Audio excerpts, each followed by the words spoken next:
하나씩 알아가는 건강 지식.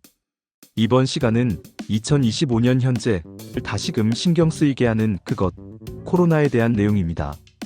사실 2022년 가을부터는 엔데믹이라는 단어가 익숙해질 정도로 코로나에 대한 경계심이 많이 낮아져 마스크도 벗고 일상으로 돌아가는 분위기였죠.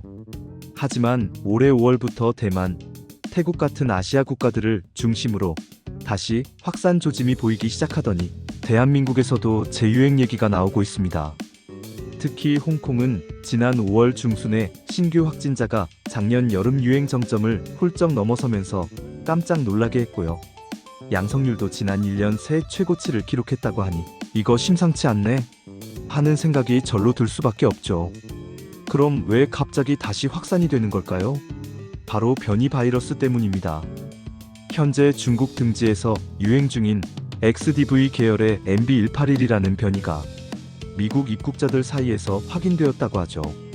이 변이는 캘리포니아, 워싱턴, 버지니아, 뉴욕 공항을 통해 들어온 일본, 한국, 프랑스, 태국, 네덜란드, 스페인, 베트남, 중국, 타이완 등 여러 나라의 여행객들에게서 검출되었다고 하니 이미 전 세계적으로 퍼지고 있을 가능성이 높습니다.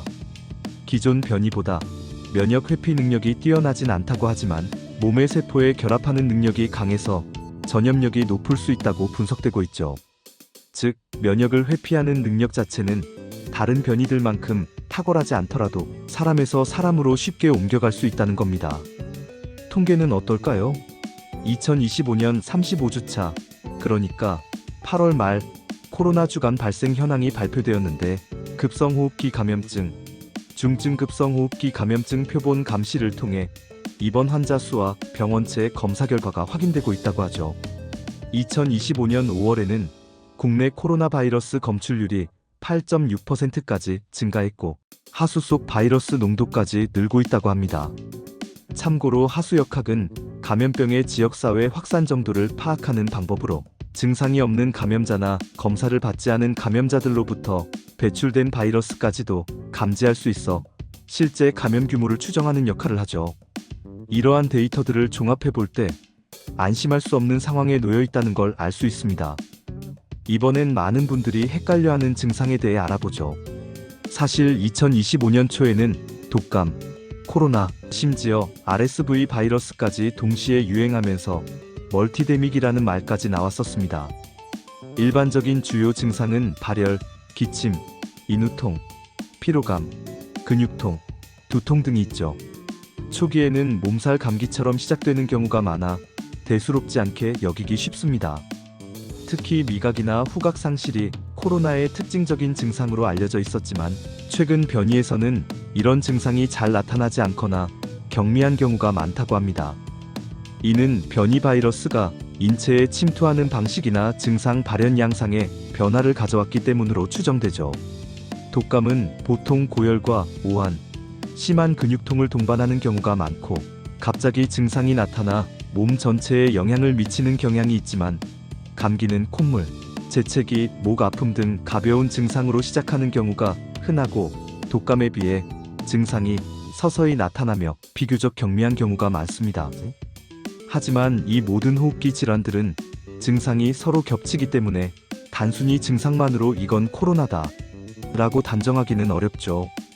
예를 들어 인후통이나 기침은 감기, 독감, 코로나 모두에서 나타날 수 있는 흔한 증상입니다.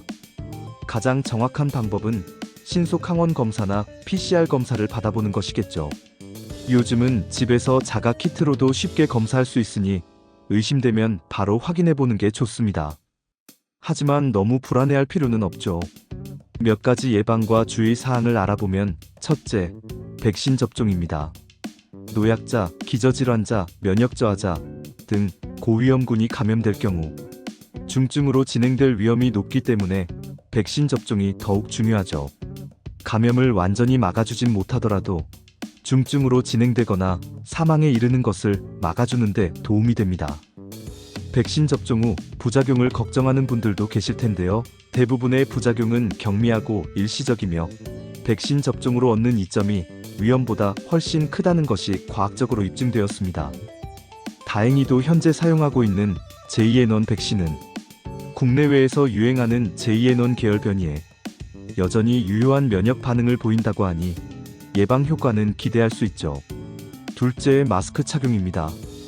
물론 평소에는 괜찮지만 혼잡한 장소나 대중교통을 이용할 때는 마스크를 다시 착용하는 게 좋습니다. 특히 지하철이나 버스처럼 밀폐된 공간에서 많은 사람과 접촉하는 경우에는 비말 감염의 위험이 높아지기 때문이죠. 셋째, 개인위생입니다. 손을 씻는 습관은 코로나뿐 아니라 다른 호흡기 질환 예방에도 도움이 되니 외출 후, 식사 전후, 화장실 이용 후 등 수시로 손을 씻는 습관을 들이는 게 좋죠. 손을 씻기 어려운 상황이라면 알코올 손 소독제를 사용하는 것도 좋은 방법입니다. 넷째, 해외여행 시 특히 태국, 타이완 같은 동남아시아 지역은 현재 코로나가 재확산되고 있는 곳이니 이쪽으로 여행을 계획하고 계시다면 주의가 필요하죠.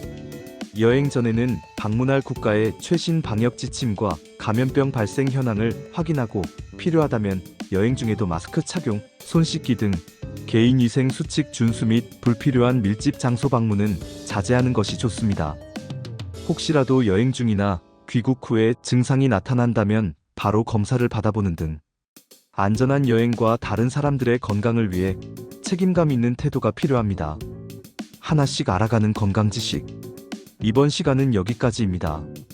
영상 내용이 유익했다면 구독과 좋아요 부탁드려요.